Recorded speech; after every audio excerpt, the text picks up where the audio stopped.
అందరికీ నమస్కారం. నేను మీ బిసిరెడ్డి. ఎవరు వ్యభిచారం చేస్తున్నారు, ఎవరు వ్యభిచార రాజకీయం చేస్తున్నారో ఈ వీడియోలో పూర్తిగా తెలుసుకున్నాము.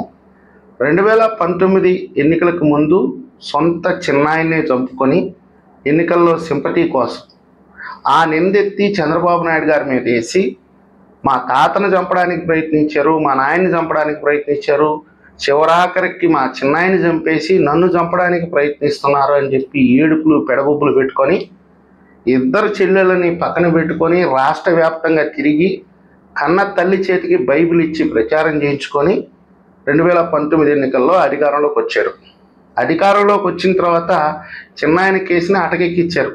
అది పక్కన పెడితే సాక్షాత్తు తన చెల్లెలే తన దగ్గరికి వెళ్ళి నాకు న్యాయం చేయన్నా, నాకేదో అనుమానం ఉంది అంటే న్యాయం చెయ్యకపోగా ఆవిడ న్యాయస్థానాలను ఆశ్రయించి పోరాటం చేసి సిబిఐ విచారణ తెచ్చుకుంటే ఆ సిబిఐ అధికారుల మీదే కేసు పెట్టినటువంటి నీచ నికృష్టుడు జగన్మోహన్ రెడ్డి.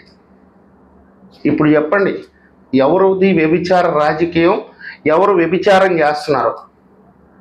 పోనీ ఆరోపణలు చేసావు కదా చంద్రబాబు నాయుడు గారి మీద, 5 ఏళ్ళు అధికారాన్ని అనుభవిస్తున్నావు కదా, నీ పోలీసు యంత్రాంగం ఉంది, సిఐడి ఉంది, ఏసీబీ ఉంది, అనేక రకాలైనటువంటి విచారణ సంస్థలు నీ చేతిలో ఉన్నాయి.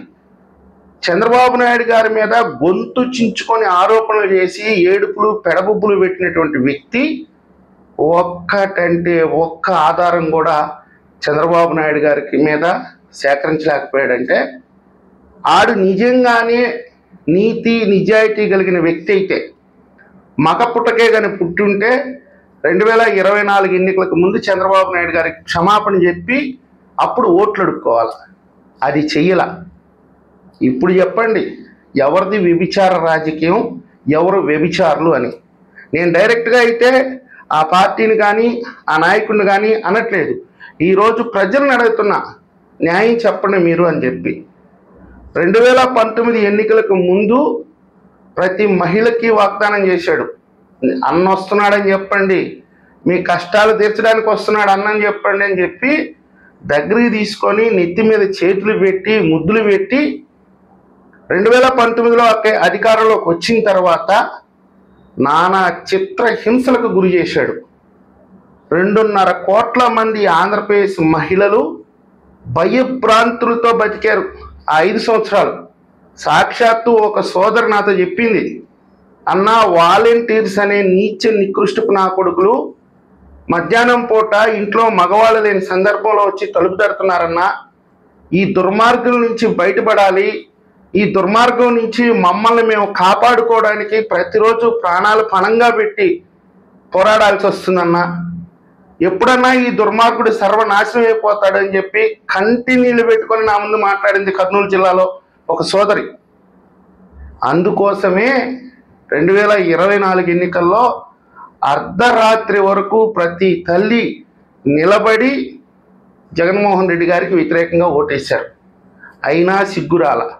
ఎందుకంటే మీ బతుకులు అంతే, బురద గుంటలో పుడతారు, బురద గుంటలోనే పొర్లాడతారు, ఆ బురద తీసుకొచ్చి 10 మందికి పీయడానికి ప్రయత్నిస్తారు. మీ రాజకీయ స్వార్థం కోసం, మీ పదవుల కోసం, మీ అధికార దాహం కోసం, మీ అవినీతి కోసం ఎవరి మీద ఎలాంటి నింద ఇయడానికి కూడా సిద్ధహస్తులు మీరు. అది అనేకం చేస్తున్నారు. నేను చెప్పింది సింపుల్, 1, 2 మాత్రమే. ఇప్పుడు కొత్తగా తీసుకొచ్చారు. 2019 ఎన్నికలకు ముందు నువ్వు ఇచ్చిన వాగ్దానం అమరావతి ఏకైక రాజధాని. నిండు అసెంబ్లీలో చెప్పావు 33,000 ఎకరాలు ఎక్కడ సరిపోతాయి, మినిమం 50,000 ఎకరాలు ఉండాలి అని చెప్పి బల్లగుద్ది చెప్పి అధికారంలోకి వచ్చే ముందు నేను ఇక్కడే ఇల్లు కట్టుకుంటున్నాను, మీరు ఎలాంటి అనుమానాలు పెట్టుకోవద్దు, అమరావతి రాజధానిగా ఉంటుంది, చంద్రబాబు నాయుడు గారు ఏం అభివృద్ధి చేస్తాడు, నేను కుర్రోడిని, ప్రపంచ జ్ఞానం ఉంది నాకు, ఈ అమరావతిని అద్భుతంగా తీర్చిదిద్దుతాను అని చెప్పి అమరావతి ప్రాంతంలో మహిళలను నమ్మించి నట్టేట ముంచావు. 5 సంవత్సరాల కాలంలో 270 మంది ప్రాణాలు పొట్టన పెట్టుకున్నటువంటి దుర్మార్గుడు నువ్వు. ఇంకా నీకు అమరావతి మీద, ఆంధ్ర మహిళల మీద అక్కసు తీరలా, కసి తీరలా, కక్ష తీరలా. అందుకే ఇద్దరు పనికిమాలిన ఎదవలు నీ చుట్టూ ఉండేదంతా కూడా సంఘ విద్రోహక శక్తులే. అది నీకు తెలుసు, ఈ రాష్ట్రంలో ఉండే ప్రతి పసిపిటికి తెలుసు. అలాంటి నీచ నికృష్టుల్ని నీ ఛానల్లో పెట్టించి ఆంధ్రప్రదేశ్ వ్యభిచారంలో 1వ స్థానంలో ఉంది, 2వ స్థానంలో ఉంది అని చెప్పి చర్చలు పెడతావా? ఏనా కొడుకు చెప్పాడరా మీకు ఇలాంటి సర్వే రిపోర్ట్లు ఉన్నాయని? కేంద్ర ప్రభుత్వం చెప్పిందా? రాష్ట్ర ప్రభుత్వం చెప్పిందా? ఏ స్వచ్ఛంద సంస్థ చెప్పింది?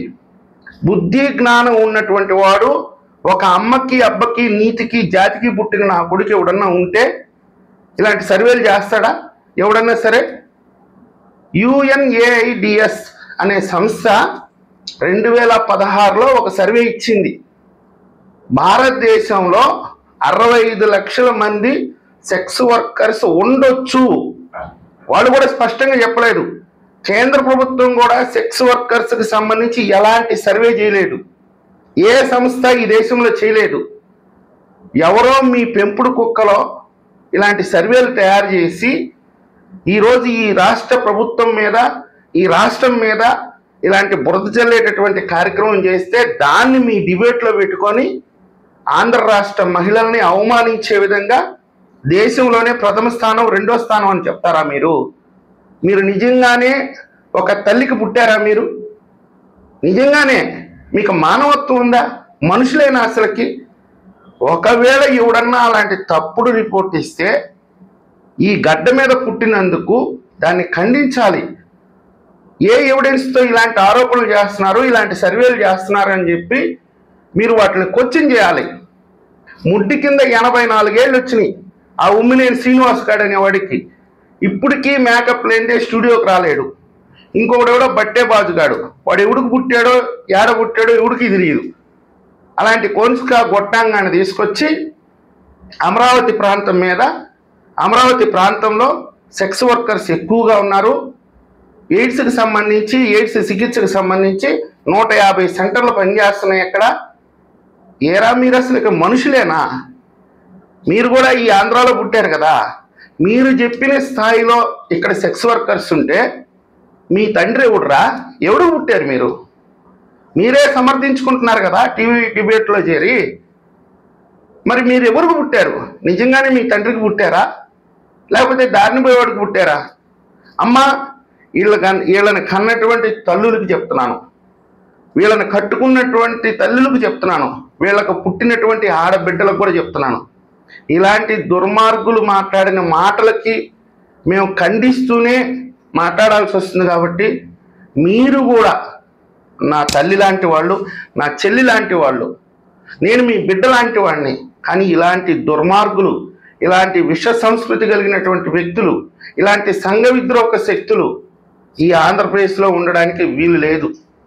ఈరోజు రాష్ట్ర ప్రభుత్వాన్ని నేను ఒక డిమాండ్ చేసుకుంటున్నాను. చంద్రబాబు నాయుడు గారు, లోకేష్ గారు, పవన్ కళ్యాణ్ గారు పదే పదే చెప్తాడు, ఎవడైనా సరే ఆడపిల్లల జోలికి వస్తే వాడికి అదే చివరి రోజు అని చెప్పి మన ముఖ్యమంత్రి గారు కూడా చెప్తుంటారు.